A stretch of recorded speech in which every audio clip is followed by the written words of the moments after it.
Evangelio según Juan,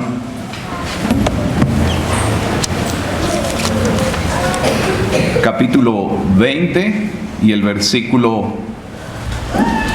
24. Evangelio de Juan 20 y 24. Pero Tomás, uno de los 12, llamado Dídimo, no estaba con ellos cuando Jesús vino. Le dijeron, pues, los otros discípulos: al Señor hemos visto. Y él les dijo: si no viere en sus manos la señal de los clavos, y metiere mi dedo en el lugar de los clavos, y metiere mi mano en su costado, no creeré. 8 días después, estaban otra vez sus discípulos dentro y con ellos Tomás. Llegó Jesús estando las puertas cerradas y se puso en medio y les dijo: paz a vosotros. Luego dijo a Tomás: pon aquí tu dedo y mira mis manos, y acerca tu mano y métela en mi costado, y no seas incrédulo sino creyente. Entonces Tomás respondió y le dijo: Señor mío y Dios mío. Jesús le dijo: porque me has visto, Tomás, creíste. Bienaventurados los que no vieron y creyeron. Hizo además Jesús muchas otras señales en presencia de sus discípulos, las cuales no están escritas en este libro, pero éstas se han escrito para que creáis que Jesús es el Cristo, el Hijo de Dios, y para que creyendo tengáis vida en su nombre. Hasta allí está bien, y confiamos que el Señor va a seguir prosperando la exposición de su palabra.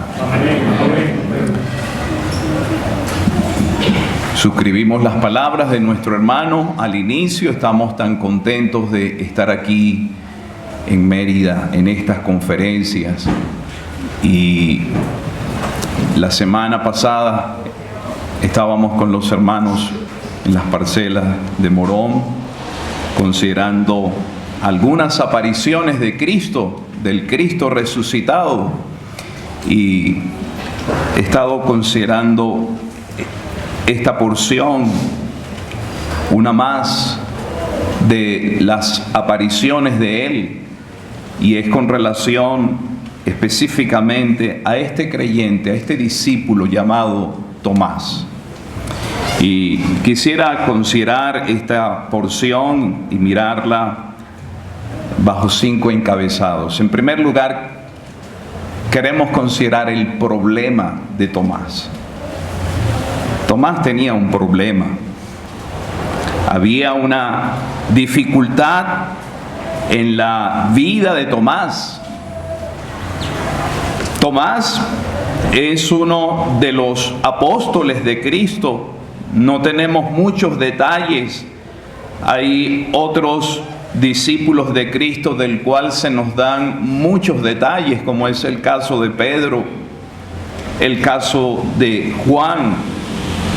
Pero de Tomás tenemos muy pocas referencias, y las referencias que mayormente tenemos están contenidas precisamente en este Evangelio de Juan. Y si algo podemos ver de estas referencias acerca de Tomás, es que era un discípulo que tenía valor, que tenía coraje. En el Evangelio de Juan, en el capítulo 11, el Señor dijo que iba a ir a Betania, una zona que era peligrosa, porque los discípulos sabían que había el interés de los judíos de matarle.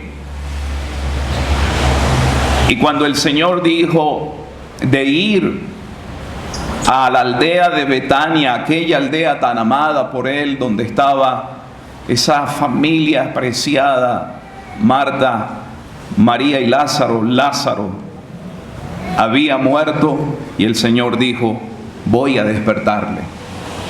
Y Tomás le dijo a sus condiscípulos: vamos con Él. Y Él está considerando la posibilidad de morir. Quisiera citar exactamente las palabras que dijo Tomás. Dijo entonces Tomás, llamado el Dídimo, a sus condiscípulos: vamos también nosotros.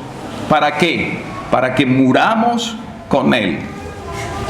Se aprecia en Tomás su valor, su coraje. No era fácil seguir al Señor en circunstancias como las que estaban reinando en ese momento. Había una animadversión contra el Señor y un deseo de matarle a Él y a sus discípulos. Y Tomás dice: vamos con Él, para que muramos con Él.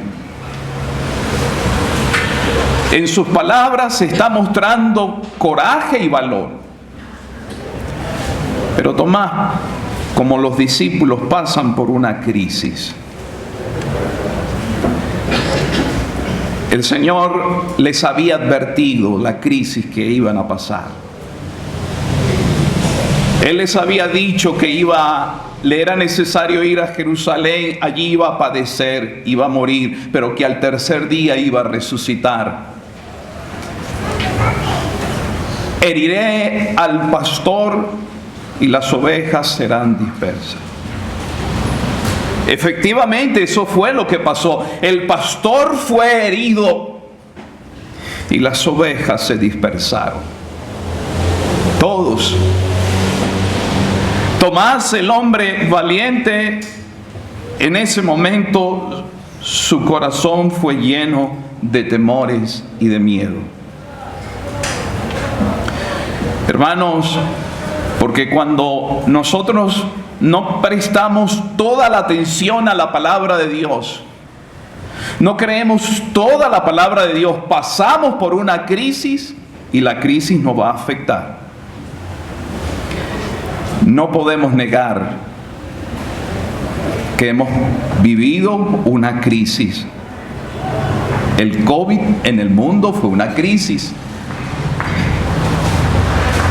Y las crisis que se viven, las que se están viviendo y las que se van a vivir. Crisis, crisis, crisis. Pero cuando uno puede aferrarse al Señor y a su palabra, puede manejar las crisis bien. Hermanos, no sabemos lo que está por delante. Estamos oyendo de que está otra vez tomando fuerza el COVID. No sabemos lo que está por delante, pero que estemos preparados. El Señor quería que sus discípulos estuvieran aferrados, preparados ante las circunstancias que iban a vivir. Pero ¿cuál era el problema de Tomás? Parece que el problema de Tomás, en las palabras de Tomás hay algo que se destaca, en las pocas que él expresa. Juan capítulo 11, Juan capítulo 14 y en esta porción. ¿Qué se expresan en las palabras de Tomás? Algunos dicen que Tomás estaba embargado del pesimismo. Era un hombre pesimista, que veía todo tan oscuro. Vamos con Él, ¿para qué? Para que muramos. Ya Él estaba contando con que en Betania iban a encontrar la muerte. En Juan capítulo 14 también se puede percibir el pesimismo de Tomás, y las palabras de Tomás dieron paso para que el Señor expresara ese versículo tan precioso que ha cautivado tantas almas perdidas. Yo soy el camino, la verdad y la vida. Hermanos, el pesimismo es algo que está en el corazón de muchos de nosotros. A veces la mente nos hace unas malas jugadas. Siempre estamos pensando lo peor. Abraham, hubo hambre. Y la mente, como a todos nosotros, hermanos, nos identificamos con este hombre de fe. Porque Dios no está pintándonos un cuadro idealista de los grandes hombres de fe. Presenta la realidad para que nos identifiquemos con ellos.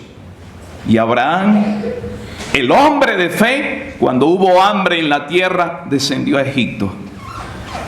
Porque él pensó que se iba a morir de hambre. Y cuando desciende a Egipto y ve a su mujer, nuevamente le dice a ella: di que eres mi hermana, porque cuando te vean a ti, mujer hermosa, me van a matar. Hermanos, el pesimismo nos hace pensar un futuro tan gris. Creemos que esa era una de las características de Tomás. Y también la incredulidad. La incredulidad en Tomás fue mayor. Él es el que dijo: si no viere la señal en sus manos de los clavos y metiere mi mano en su costado, no creeré. Son palabras que revelan incredulidad. Pero la incredulidad era común entre los discípulos. Ellos eran incrédulos. El problema de Tomás: la duda y el pesimismo. Hermanos, estamos dudando. Una de las dudas que libra un creyente, y pienso en los creyentes más nuevos, la duda de la salvación. ¿Dudas de tu salvación? ¿Dudas del futuro? Cuando escuchas las noticias de los analistas económicos, dudas de que el Señor no te va a sostener, no te va a guardar, dudas tras dudas y tras dudas. Hermanos, que el Señor nos permita ser creyentes. Yo sé que somos creyentes, pero la advertencia en la carta a los hebreos, el peligro de la incredulidad, es un pecado más grave de lo que nosotros a veces pensamos. La incredulidad en un creyente. Entonces, ese era el problema de Tomás. Y hay una lección que hemos oído tantísimas veces. Hermanos, su incredulidad fue mayor que la de los discípulos, porque él no estuvo en la reunión anterior.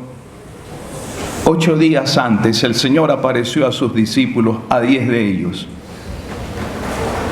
Y él no estuvo en la reunión. ¿Cuánto se perdió Tomás? Duró una semana más sin experimentar el gozo, sin experimentar la alegría que estaba en el corazón de los discípulos cuando le vieron a él. Y hermanos, estas circunstancias nos han hecho no estar en las reuniones. ¿Y cuánto hemos perdido? Sí, es verdad, por razones sanitarias se suspendieron las reuniones. Pero el Señor nos permite, hermanos, valorar la importancia de estar en la reunión. Porque perdemos tanto cuando no estamos en el lugar señalado donde están 2 o 3 congregados en mi nombre. Este discípulo, una semana más sin gozo. Hermanos, mientras 10 de ellos estaban tan entusiasmados, tan contentos, porque el Señor se les había aparecido, hay un discípulo que está luchando con sus dudas. Hay un discípulo que está desanimado. Hay un discípulo incrédulo. Pero me llama la atención al revisar este pasaje, hermanos, que a aquellos 10 les preocupaba a Tomás.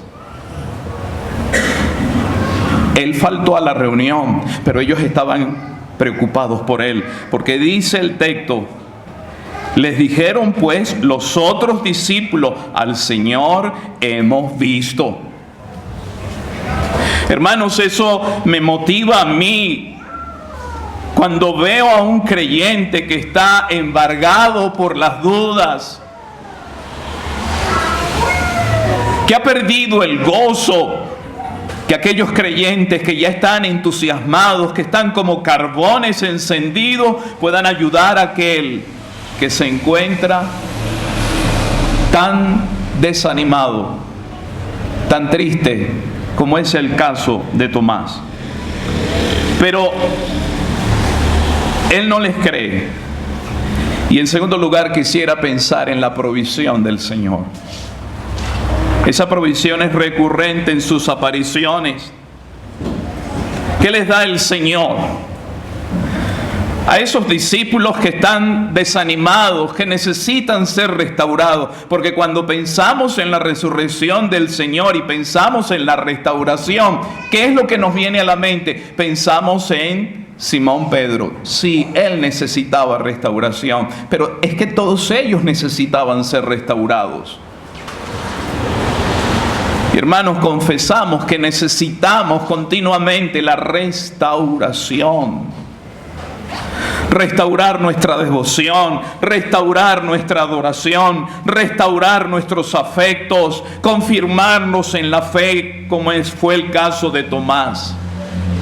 Y el Señor emplea por lo menos 3 cosas, que eso es recurrente en sus apariciones, para restaurar a sus creyentes, para impartir consolación, para exhortarlo, para edificarlo. 3 cosas. Él emplea su presencia. Él aparece en medio de ellos. Ese es el lugar, hermanos. Y decíamos allí en las parcelas que ese es el lugar de Él y no es negociable. Él debe ocupar el centro, en medio. Porque cuando Él está en medio, hermanos, todo va a estar en armonía. Cuando Él está en el centro, todo va a marchar bien. Y los creyentes desanimados y desalentados van a ser avivados porque el Señor está en medio de su pueblo. Y ese debe ser el anhelo, el deseo, Señor, que se cumpla esa promesa. No es una promesa incondicional. La promesa de su presencia es condicional, hermanos.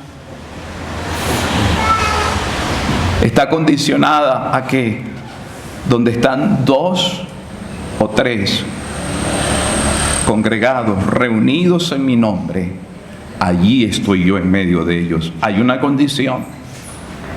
Tiene que haber un grupo, 2 o 3, que movidos por el Espíritu Santo, ellos no es que se deciden congregar, es que hay un impulso, hay una fuerza mayor que los congrega. Y ellos deben congregarse en su nombre, en su autoridad, bajo su dominio, según su modelo, como hemos oído. Y entonces está su presencia. Está su paz, porque Él le dice, paz a vosotros. Y ahí está el creyente que duda es semejante a la onda del mar, que no puede estarse quieta. Así está uno cuando está en unas dudas, sometidos a la presión de las dudas. Está como el mar en tempestad, inquieto. Pero en medio de las turbaciones de Tomás, el Señor se dirige a sus discípulos: paz a vosotros. Él nos da su paz. Necesitamos de esa paz.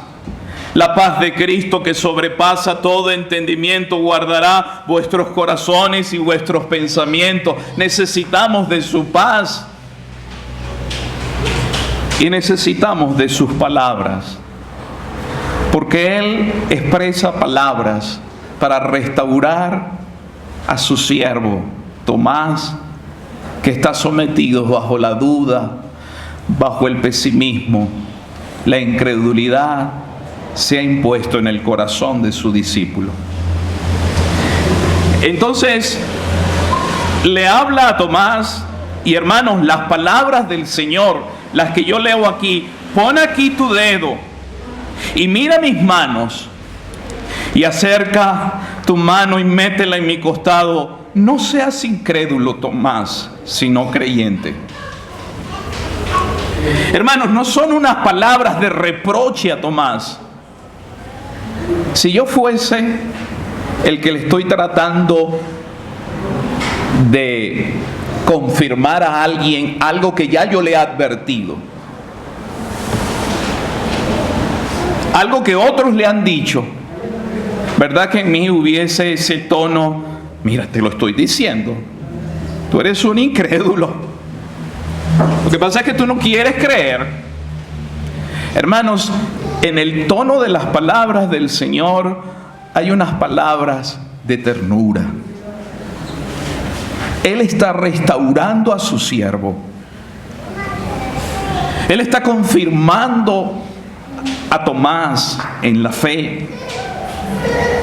Y hermanos, fue efectiva la presencia del Señor, la paz del Señor y las palabras del Señor, porque yo no puedo confirmar eso porque la Biblia no lo dice, pero hay registros extrabíblicos que dicen que Tomás fue un hombre que llegó a la India,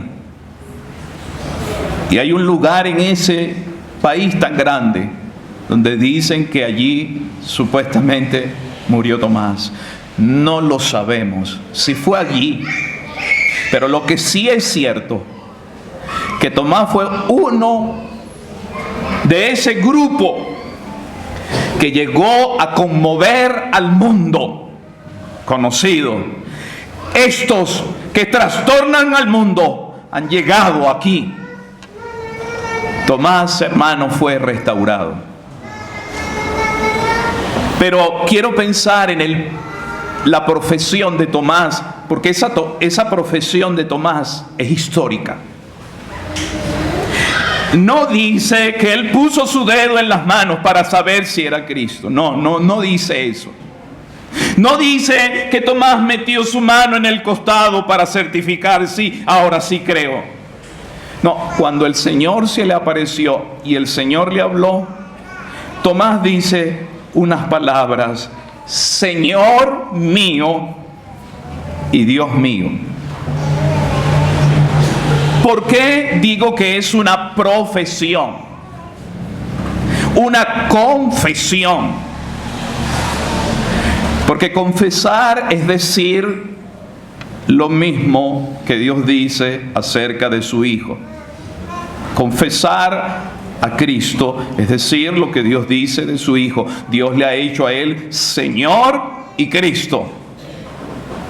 Y Tomás profesa, confiesa: Señor mío, Dios mío. Al decirle Señor mío, él está diciendo: tú eres el Rey, el que está en el trono de mi corazón. Dios mío, tú estás en el trono universal. Pero quiero detenerme en ese título que nosotros permanentemente expresamos de Él, y correctamente le decimos Señor. Hermano, ¿qué título?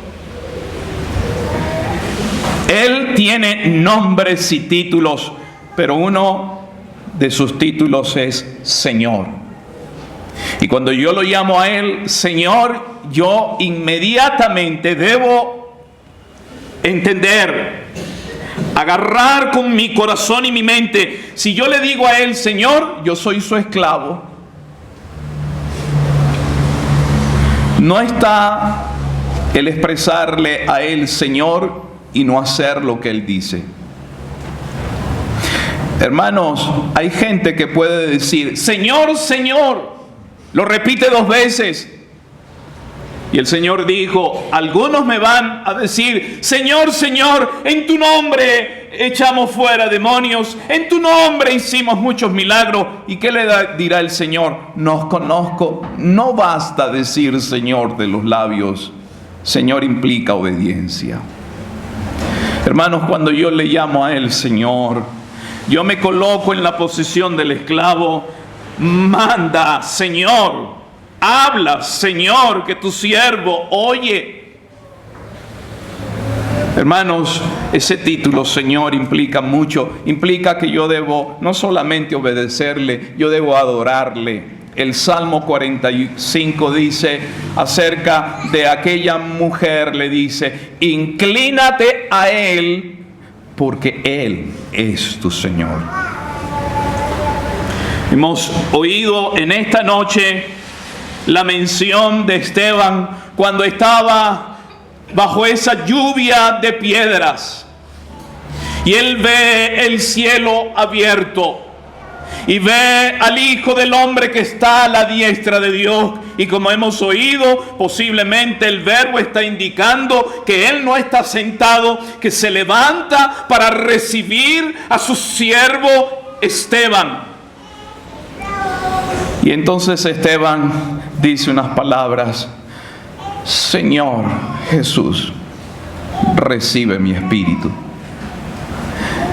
Que el Señor nos permita que cuando mencionamos ese título tengamos una comprensión cabal.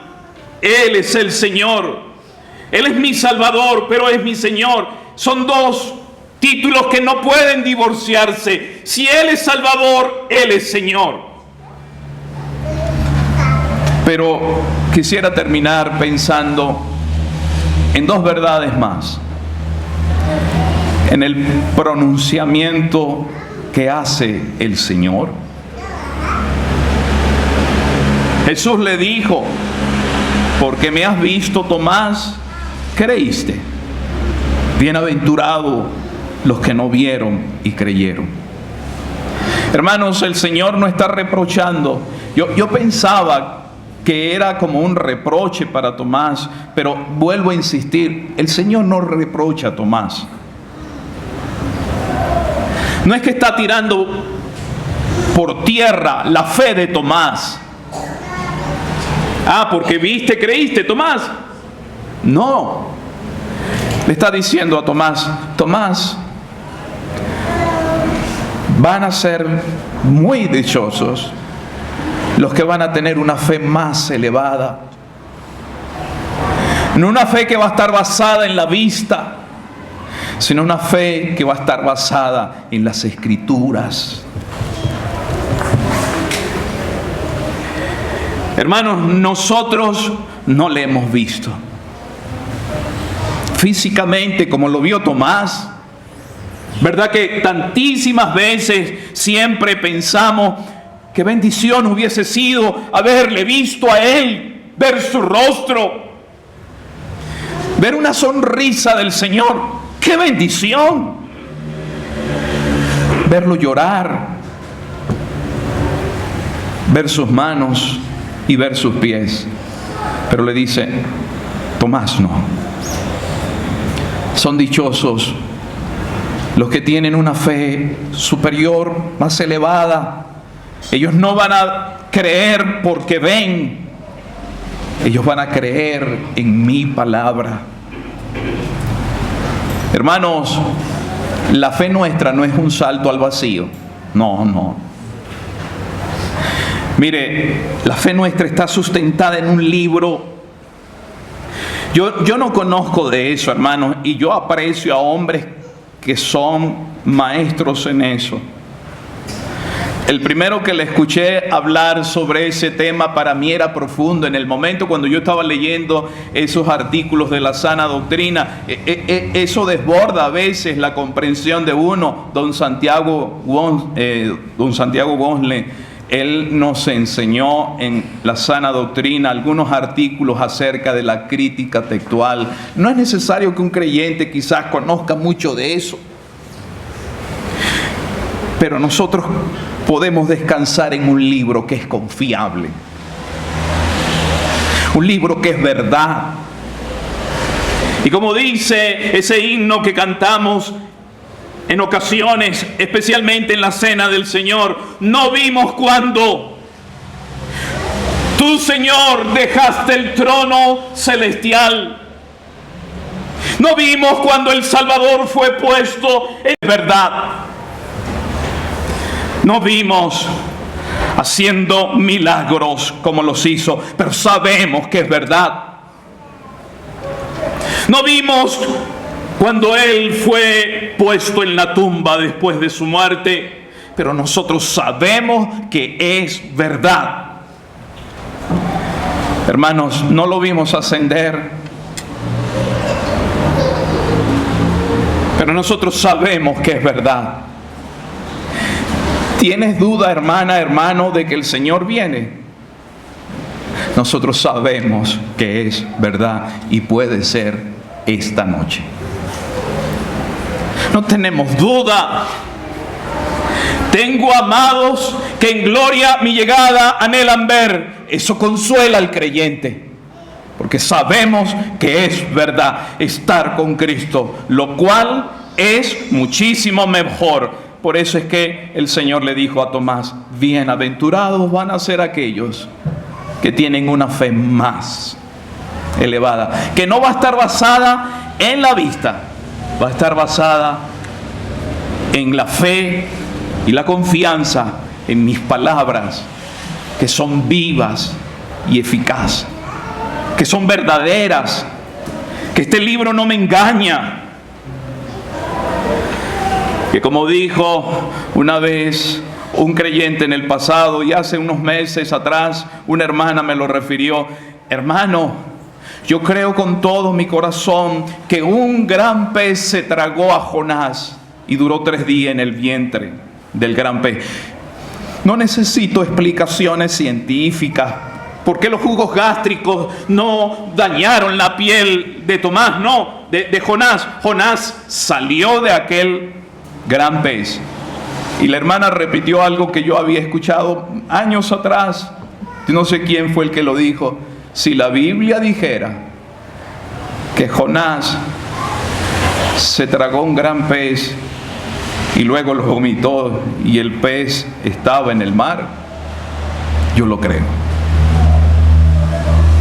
Porque nosotros no creemos por vista, creemos por fe. Pero termino solo mencionando cómo termina ese capítulo, expresándonos el propósito de Juan. Estas cosas se han escrito para que creáis. Hermanos, que el Señor nos ayude. Estamos en tiempos de crisis. Puede que alguno, alguna en esta noche está en una crisis. Para salir de esas crisis necesitamos ser confirmados, restaurados por el Señor, con su presencia, que la queremos cada momento que nos reunimos. Si tu presencia no está con nosotros, no nos saques de aquí. Necesitamos su presencia, necesitamos su paz, necesitamos su palabra, y podremos entonces tener el coraje, el valor, el arrojo y la fe de esos hombres que entusiasmados salieron proclamando las verdades preciosas del Evangelio. Que Él bendiga su palabra.